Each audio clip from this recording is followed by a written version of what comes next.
No aceptamos elotes aquí. ¡Fuera de aquí, vieja loca! El celular sonó 3 veces antes de que ella contestara, y cuando escuchó la voz al otro lado, sus piernas casi le fallan. Encontramos. Dijeron solo 2 palabras que lo cambiarían todo, pero para entender por qué esa llamada hizo que el gerente de la panadería cayera de rodillas y llorara como un chiquillo, tenemos que volver 6 horas antes, a cuando Laila Kassab entró en ese establecimiento en Puebla, llevando algo que nadie imaginaba. Era una mañana de martes, cuando estacionó una vieja camioneta Toyota modelo 2003 frente a la panadería San Miguel, la más tradicional de Cholula. El contraste era brutal.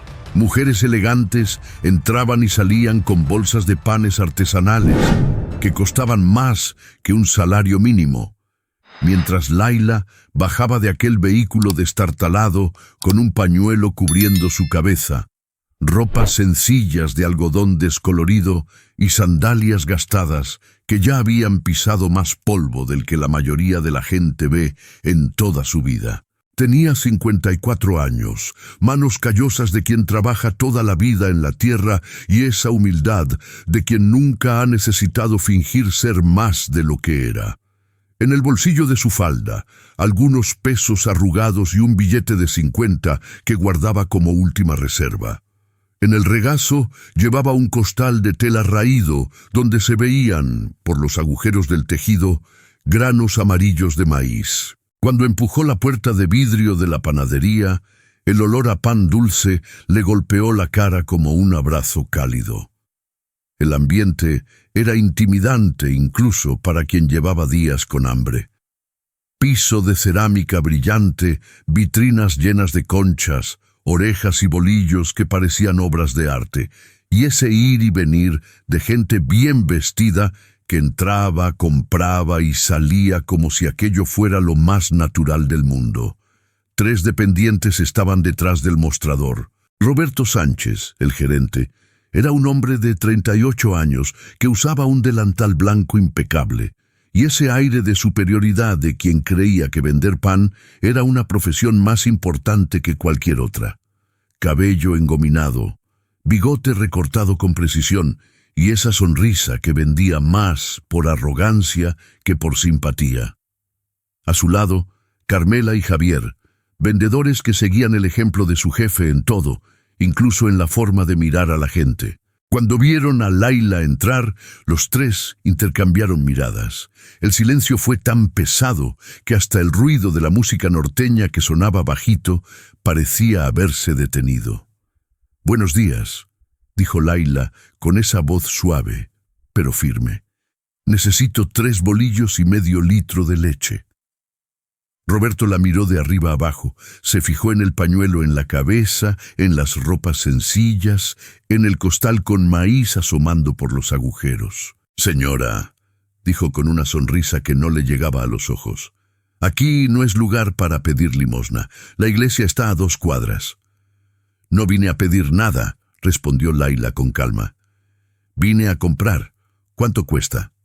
45 pesos, respondió Carmela con brusquedad. «Pero dudo que tenga». Laila abrió el costal de tela y en lugar de sacar dinero, tomó un puñado de granos de maíz amarillo, brillantes, perfectos. «Tengo esto de aquí», dijo simplemente. «¿Puedo pagar con maíz?» El silencio que cayó en la panadería fue ensordecedor. Algunos clientes que esperaban se voltearon a ver lo que pasaba. Roberto se puso colorado, no sabía si reír o enfadarse. «¿Maíz?», repitió la palabra como si Laila hubiera hablado en chino. «¿Me está tomando el pelo?» «No lo estoy», respondió ella con la misma calma. «Este maíz es de la mejor calidad. Criollo, orgánico, cultivado sin agrotóxicos. Vale mucho más que 45 pesos». Roberto soltó una carcajada seca. «Carmela, llama a la policía, tenemos a una loca aquí». «No estoy loca», dijo Laila, y había algo en su voz que hizo que Roberto dejara de reír por un segundo. «Solo estoy ofreciendo lo que tengo de valor». «¿Valor?», se inmiscuyó Javier riendo. «Señora, Aquí no es el mercado azteca de 1521. Aquí es 2024. Aceptamos pesos, tarjeta, transferencia.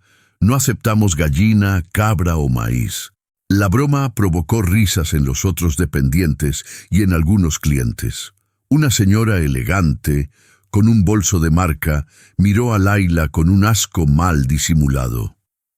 «¡Qué situación tan desagradable!», murmuró lo suficientemente alto para que todo el mundo escuchara. «Esa gente no sabe cuál es su lugar». Laila sintió que le ardía la cara, no de vergüenza, sino de una tristeza profunda que venía de años viendo a gente pequeña creerse grande porque vendía pan. «¿Puedo explicar mi situación?», intentó. «No tiene que explicar nada», dijo Roberto, haciendo un gesto con la mano. «O paga con dinero de verdad, o sale de aquí antes de que llame a seguridad». «Tengo dinero», dijo Laila, sacando del bolsillo esos pesos arrugados y el billete de 50, «pero ese dinero es para otra cosa, algo más importante que pan, más importante que comer». Se mofó Carmela. «Déjame adivinar, ¿es para comprar más pañuelos para cubrirse la cabeza?» La carcajada fue general. Laila cerró los ojos por un segundo, respiró hondo. Recordó una mañana, 9 días atrás, cuando despertó y encontró la nota. Recordó las palabras escritas con letra temblorosa. Recordó la desesperación. Recordó todo lo que había perdido en 24 horas. «El dinero es para pagar gasolina», dijo en voz baja. «Estoy buscando a alguien. Alguien muy importante». «Ah, está buscando a alguien», repitió Roberto con sarcasmo. «¿Y quién será esa persona tan importante? ¿El presidente? ¿El papa?» Laila dudó.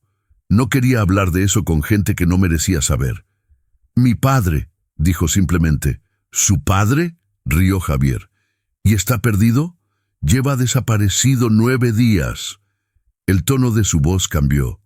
Había un dolor ahí que hasta Roberto percibió, pero la arrogancia fue más fuerte.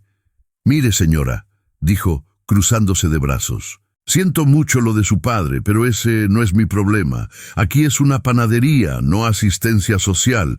O paga con dinero, o se va». «Pero el maíz vale dinero», insistió Laila, abriendo más el costal. «Este tipo de maíz cuesta 25 pesos el kilo en el mercado. Tengo aquí casi 2 kilos. Vale 50 pesos, más que el pan». Roberto ni siquiera miró el maíz. «No quiero saber de maíz, quiero peso mexicano. Puede ir a plantar ese maíz en otro lugar». Carmela rió fuerte. «Cree que estamos en la época del trueque. La próxima cosa querrá cambiar gallinas por tortillas». Una cliente que estaba cerca sacó su celular y comenzó a grabar. Laila lo vio, pero no le importó. Había pasado por cosas peores en los últimos 9 días. Había recorrido 14 ciudades, dormido dentro de la camioneta, comido una vez al día, todo para encontrar a su padre. «Por favor», dijo, y por primera vez la voz le falló. «No he comido nada desde ayer por la mañana. Solo necesito pan y leche. Incluso puedo dejar el maíz como garantía y volver después con dinero». «¿Garantía?». Roberto casi se ahoga de la risa. «¿Cree que voy a quedarme guardando maíz aquí? ¿Para qué? ¿Para hacer pozole?». Javier se dobló de la risa. «O tortillas. Podemos abrir un anexo, Panadería San Miguel y Tortillería de la Loca». Las carcajadas resonaron por toda la panadería. La mujer que estaba grabando hizo un comentario en voz alta. «¡Qué situación tan bochornosa! Voy a publicarlo, la gente no lo va a creer». Laila miró al suelo, vio el piso brillante, vio sus pies sucios de polvo, vio la diferencia abismal entre ella y esa gente. Pero también vio algo que ellos no podían ver, vio a gente que tenía comida, pero no tenía humanidad. «Ustedes no entienden», dijo levantando la mirada. «Este maíz no es solo maíz. Es herencia de 40 generaciones. Es lo único que le quedó a mi familia. Es basura», la interrumpió Roberto. y está apestando mi panadería. Salga ahora, antes de que pierda la paciencia. Pero Laila no salió. Se quedó allí, parada, con el costal de maíz en el regazo y esa determinación de quien ya había perdido tanto que no tenía nada más que perder. «Voy a quedarme aquí hasta conseguir el pan», dijo simplemente. «No voy a irme». Roberto se puso rojo de ira. «Carmela, llama a la policía». «Ahora». Carmela tomó el teléfono, pero en ese momento algo pasó. La puerta de la panadería se abrió y entró un hombre anciano, de unos 75 años, con bastón, ropas raídas, pero con ese porte de quien fue alguien importante en la vida. Miró a su alrededor, vio la escena, vio a Laila siendo humillada, y sus ojos se llenaron de lágrimas. Pero nadie le prestó atención. Era solo otro viejo pobre que debía estar perdido. Lo que nadie sabía era que dentro de la bolsa destartalada que llevaba había un documento. Un único documento que lo convertía en una de las personas más poderosas de México. Y en exactamente 8 minutos, cuando el celular de Laila sonara, todo iba a cambiar. Absolutamente todo. Pero antes de que les cuente lo que pasó cuando ese teléfono sonó, si sienten la injusticia que Laila está sufriendo, si su corazón está acelerado queriendo saber quién es ese hombre anciano y qué documento es ese que va a cambiarlo todo, entonces tienen que quedarse hasta el final de esta historia, porque cuando la verdad salga a la luz, cuando todos descubran quién es realmente Laila y por qué está dispuesta a cambiar maíz sagrado por pan, entenderán que las apariencias engañan y que a veces la persona más pobre de la sala es la más rica de todas. No se vayan ahora, porque lo que viene les hará repensar todo lo que creen sobre valor, dignidad y justicia. El anciano se detuvo en la puerta y observó la escena por unos segundos que parecieron una eternidad. Laila estaba allí, de pie, sujetando ese costal de maíz como si fuera lo más precioso del mundo, mientras Roberto gesticulaba a Carmela para que se apresurara con la llamada a la policía. «Por favor», intentó Laila una vez más, la voz saliendo casi en un susurro. «Mi padre está desaparecido. Necesito seguir buscando. Solo necesito fuerza para conducir algunas horas más». Su padre, se mofó Roberto. Todo el mundo que llega aquí tiene una historia triste. La semana pasada fue una mujer diciendo que su hijo estaba enfermo. Ayer fue un hombre diciendo que perdió su empleo. Hoy es usted con ese cuento del padre desaparecido. «No es un cuento», dijo Laila, y sus ojos brillaron con lágrimas contenidas. «Es verdad.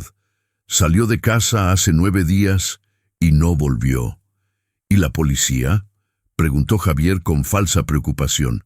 «¿Ya buscó a la policía?». «Busqué. Dijeron que un hombre de 79 años que sale de casa solo no es prioridad, que debe haberse ido a algún lugar y se olvidó de avisar». «Bueno», Roberto se encogió de hombros, «quizás tienen razón. Quizás su padre simplemente se cansó de...». Se detuvo a mitad de la frase, dándose cuenta de que iba a decir algo demasiado cruel, pero Laila completó por él. «¿Se cansó de mí? ¿Eso iba a decir? ¿Que mi padre huyó porque se avergonzó de la hija que se convirtió en esto?», se señaló a sí misma, a las ropas raídas, al pañuelo en la cabeza, a la pobreza estampada en cada detalle. El silencio incómodo llenó la panadería. Incluso algunos clientes dejaron de reír. Fue entonces cuando el anciano de la puerta habló por primera vez. «Tengo 50 pesos», dijo con voz ronca pero firme. «Puedo pagarle el pan y la leche». Todos se giraron a mirar. Roberto frunció el ceño, irritado por la interrupción. «No hace falta, señor», dijo Laila rápidamente. «No vine aquí por caridad». «No es caridad», respondió el anciano, acercándose despacio con su bastón. «Es justicia. Nadie debería pasar hambre mientras otros tienen comida de sobra». Roberto puso los ojos en blanco. Mire, otro filósofo. Hoy está lleno de gente queriendo dar lecciones de moral. El anciano ignoró el comentario y le extendió un billete de 50 pesos arrugado a Laila. Por favor, acepte. Su padre estaría orgulloso de saber que alguien ayudó a su hija. Laila miró a ese hombre. Había algo en él, algo en sus ojos que le hizo sentir un extraño pinchazo en el pecho. Una familiaridad que no podía explicar. «Usted es muy gentil», dijo, tomando el billete con manos temblorosas. «Pero no sé si puedo aceptarlo». «Puede y debe». El anciano sonrió. Una sonrisa triste, cargada de dolor antiguo. «Tengo una hija. No la veo hace 32 años. Si estuviera pasando hambre en algún lugar, yo querría que alguien la ayudara». 32 años. El número resonó en la cabeza de Laila como campana de iglesia. Ella tenía 54 años. Había perdido a su padre hacía exactamente 32 años, cuando desapareció misteriosamente y reapareció 6 meses después, pero diferente, cambiado, callado. Nunca más fue el mismo. No podía ser. Era solo coincidencia. Roberto tomó el billete de 50 de mala gana. «Listo, está pagado. Carmela envuelve 3 bolillos y 1 litro de leche y entrégaselo a la señora para que se pueda ir pronto». Pero Laila ya no estaba prestando atención a Roberto. Estaba mirando fijamente al anciano, a sus manos sujetando el bastón, manos callosas, manos que ella conocía. «Señor», dijo con voz temblorosa, «¿puedo preguntar su nombre?» El anciano dudó. Por un segundo, algo pasó por sus ojos. ¿Miedo? ¿Esperanza? «José», dijo simplemente, «José Morales». Laila sintió que el suelo se movía. José Morales, el nombre de soltero de su padre, antes de casarse con su madre y volverse José Casab, antes de que todo cambiara. «¿Y su hija?», preguntó Laila, apenas pudiendo respirar. «¿Cómo se llama?». El anciano cerró los ojos. «Laila, se llama Laila». El silencio que cayó en la panadería fue diferente a todos los demás. Era un silencio pesado, cargado de reconocimiento, de dolor, de 32 años de secretos. «Papá», susurró Laila, y el costal de maíz cayó al suelo, los granos amarillos esparciéndose por el piso brillante de la panadería como lágrimas doradas. El anciano abrió los ojos lentamente. Lágrimas corrían por su rostro arrugado. «Mi niña», dijo, la voz quebrándose, «mi Laila». Roberto, Carmela, Javier y todos los clientes se quedaron paralizados, observando esa escena sin entender completamente lo que pasaba, pero sintiendo que era algo más grande que todos ellos. Laila dio 2 pasos hacia su padre, pero se detuvo. No podía simplemente abrazarle. Tenía preguntas, tantas preguntas. «Usted desapareció hace 9 días», dijo, su voz mezclando rabia con alivio. «Recorrí 14 ciudades buscándolo. Dormí en el carro. Vendí todo lo que tenía para comprar gasolina. ¿Por qué? ¿Por qué huyó?». José se apoyó más en el bastón. Parecía haber envejecido 10 años en los últimos 30 segundos. «Porque no podía mentir más», dijo simplemente, «porque tenía que buscar la verdad antes de morir». «¿Qué verdad?». Fue cuando abrió la bolsa destartalada que llevaba. De adentro sacó un sobre pardo, viejo, sellado con cera roja, un sello oficial del gobierno mexicano. «Esta verdad», dijo, extendiendo el sobre a Laila. Ella lo tomó con manos temblorosas. El sobre tenía el escudo de la Secretaría de Reforma Agraria. Estaba dirigido a José Morales, fechado en 1992. «¿Qué es esto?», preguntó. «Es el documento que prueba que 47,000 hectáreas de tierra en Tlaxcala pertenecen a nuestra familia. Tierra que fue robada a mi abuelo durante la Revolución.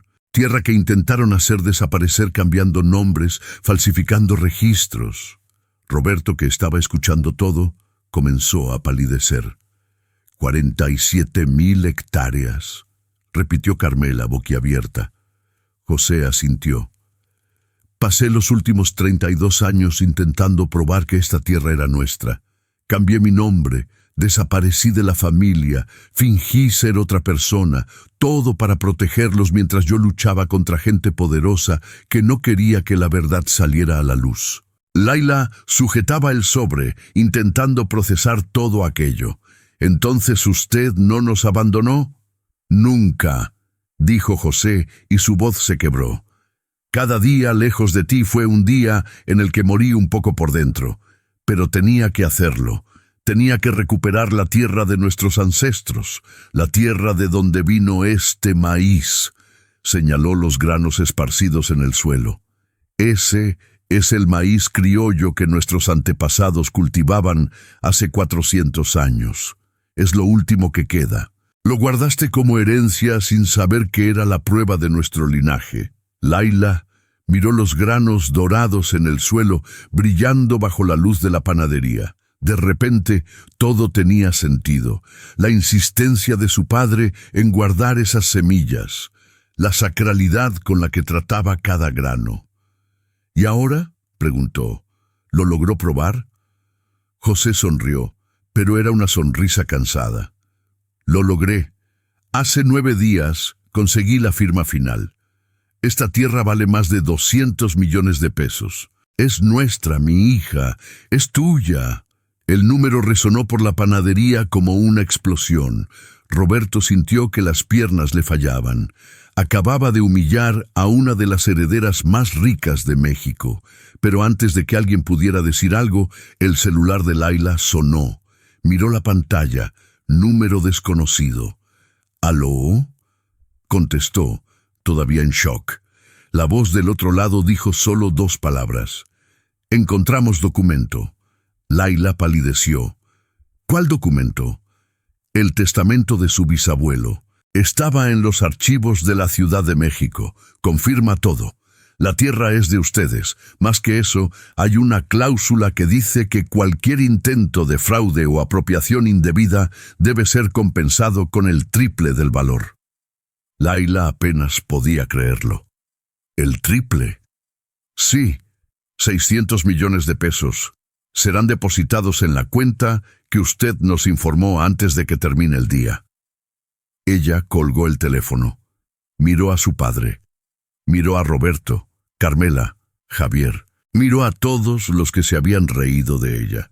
Y en ese momento, antes de que les cuente cómo reaccionó Laila, cómo Roberto cayó de rodillas pidiendo perdón, y cómo esta historia tuvo un desenlace que nadie esperaba, necesito que hagan algo.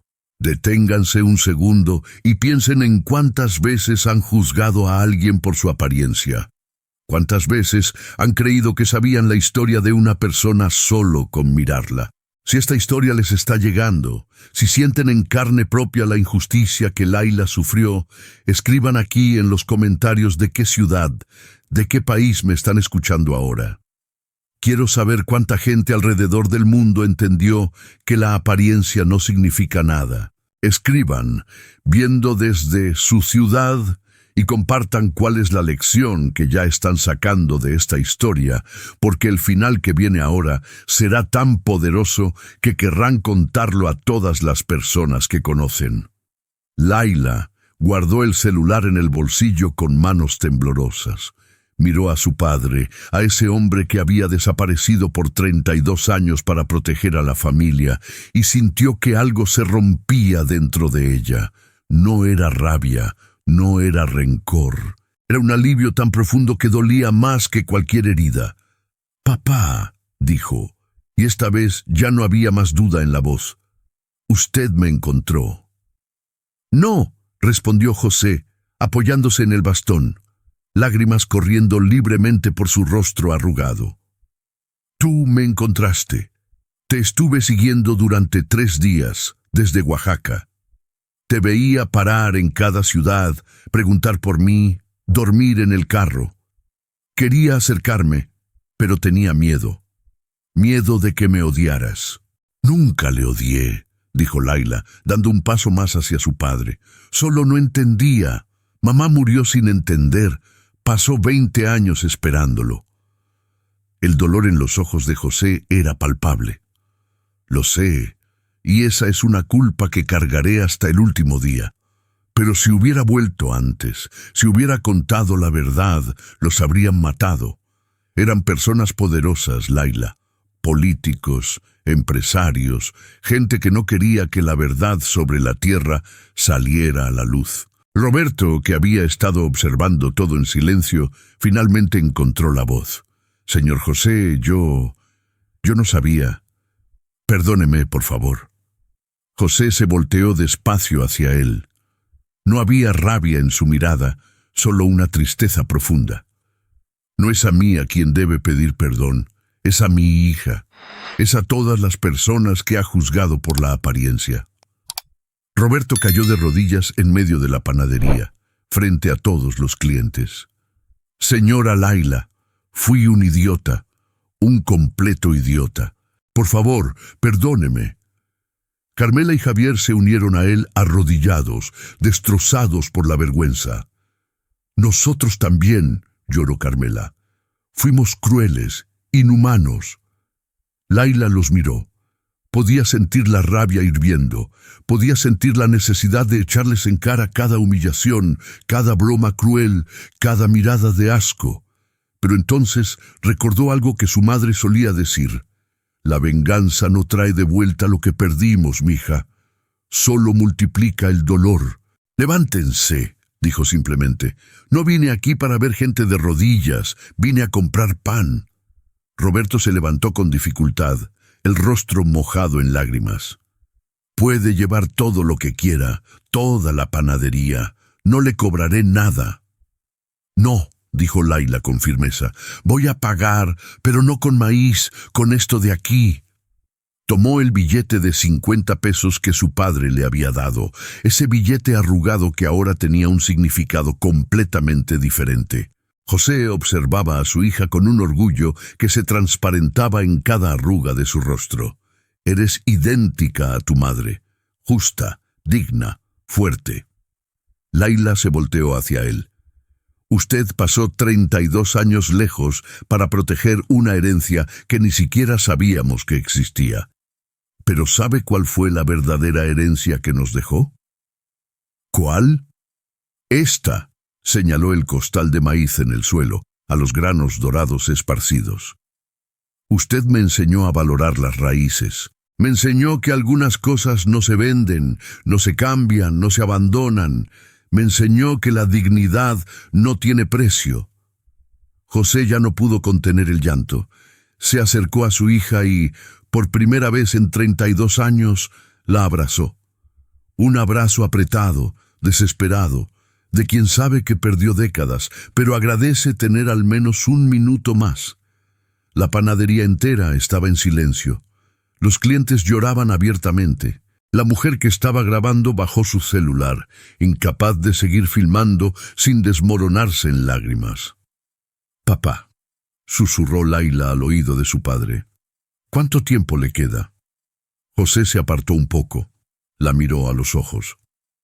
«Los médicos dijeron 6 meses.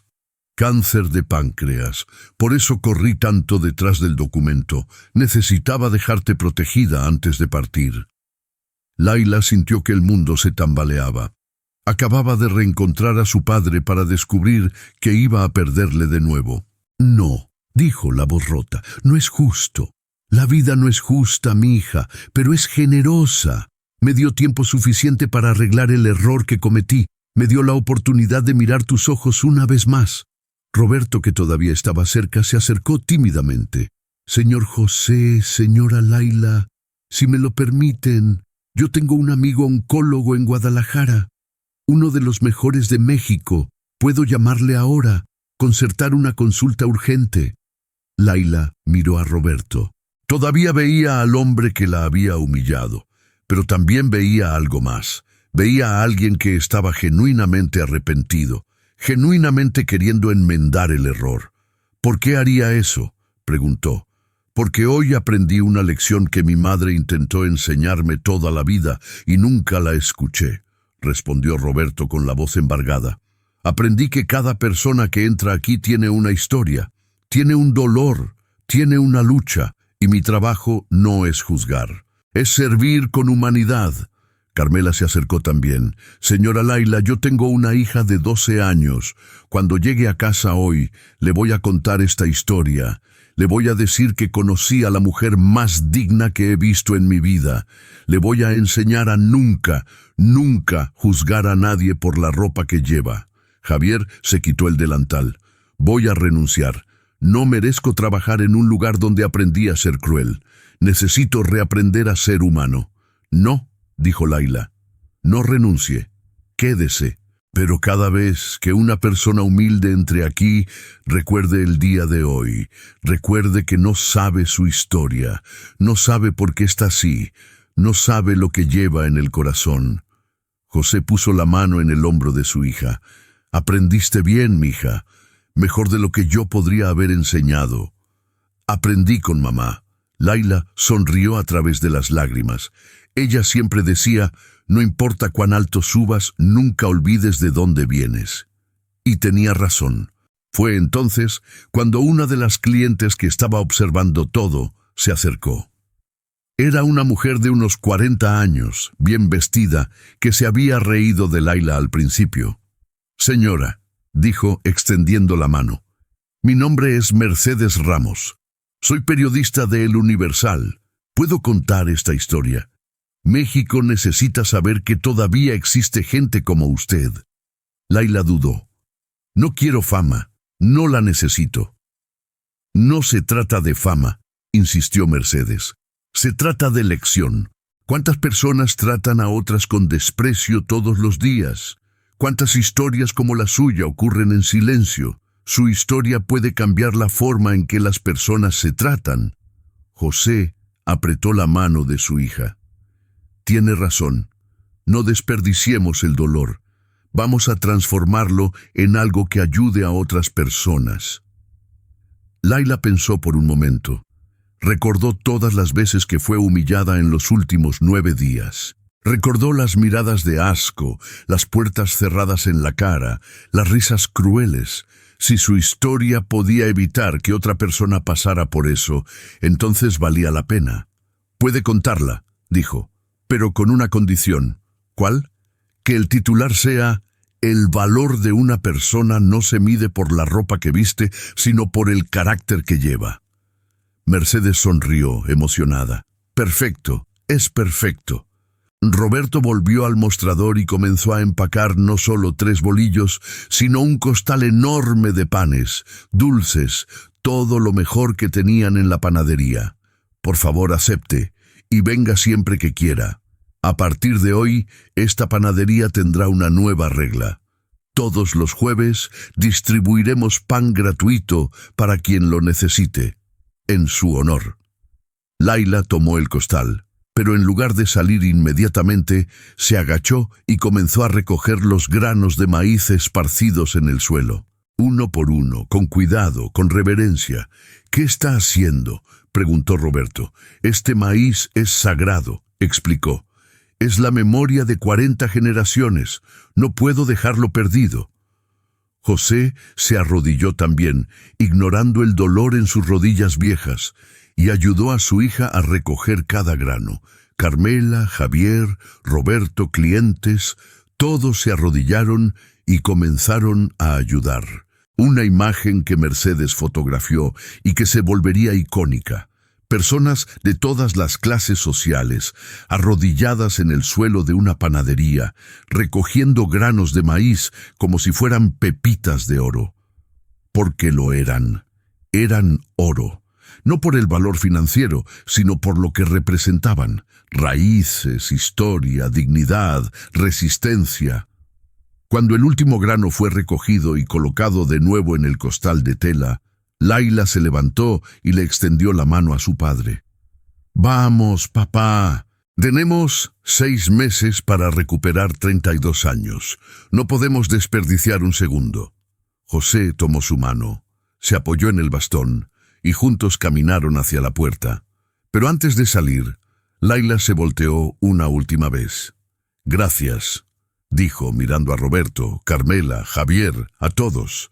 Gracias por humillarme, porque fue esa humillación la que hizo que mi padre se rebelara. Fue ese dolor el que nos trajo de vuelta el uno al otro. A veces Dios usa la crueldad de la gente para crear milagros. Y salieron de aquella panadería, padre e hija, lado a lado, dejando atrás una sala llena de gente transformada. 3 meses después, la historia se hizo viral, no solo en México, sino en el mundo entero. La mujer que intentó pagar pan con maíz se convirtió en símbolo de dignidad, resistencia y justicia. Laila usó parte de la herencia para crear una fundación que ayudaba a pequeños agricultores a recuperar tierras robadas. La panadería San Miguel se convirtió en referencia de inclusión social, entrenando a personas en situación de vulnerabilidad para trabajar con dignidad. José no vivió 6 meses, sino 8. Tiempo suficiente para ver a su hija feliz, para conocer a los 2 nietos que tuvo y que él nunca había conocido, para plantar una última cosecha de maíz criollo en la tierra recuperada. El día que partió, Laila plantó un grano de maíz sobre su tumba. Hoy, allí crece una plantación entera, amarilla y dorada como el sol, meciéndose al viento como si bailara. Y todos los jueves, Laila va a la panadería San Miguel, no para comprar pan, sino para distribuirlo personalmente a quien lo necesita. Roberto se convirtió en uno de los mayores defensores de derechos humanos en Puebla. Carmela volvió a estudiar y hoy es trabajadora social. Javier abrió su propia panadería, pero con una regla: a nadie se le juzga por la apariencia. Y el maíz, ese maíz sagrado de 40 generaciones, está siendo cultivado en 47,000 hectáreas, alimentando a miles de familias, probando que algunas herencias no se miden en dinero, sino en dignidad, en resistencia, en amor que atraviesa generaciones. La historia de la mujer que quiso pagar pan con maíz enseñó a México y al mundo una lección que nunca debió olvidarse. El valor de una persona no está en la ropa que viste, en el auto que conduce o en la cuenta bancaria que posee. El verdadero valor está en el carácter. Y el carácter, al igual que el maíz criollo, no se compra, se cultiva, con paciencia, con dolor, con tiempo, pero principalmente con dignidad. Y si han llegado hasta aquí, si esta historia les ha tocado de alguna forma, si han llorado, si han reído, si han sentido rabia, si han sentido esperanza, entonces han entendido lo que quería compartir, que todos tenemos una historia.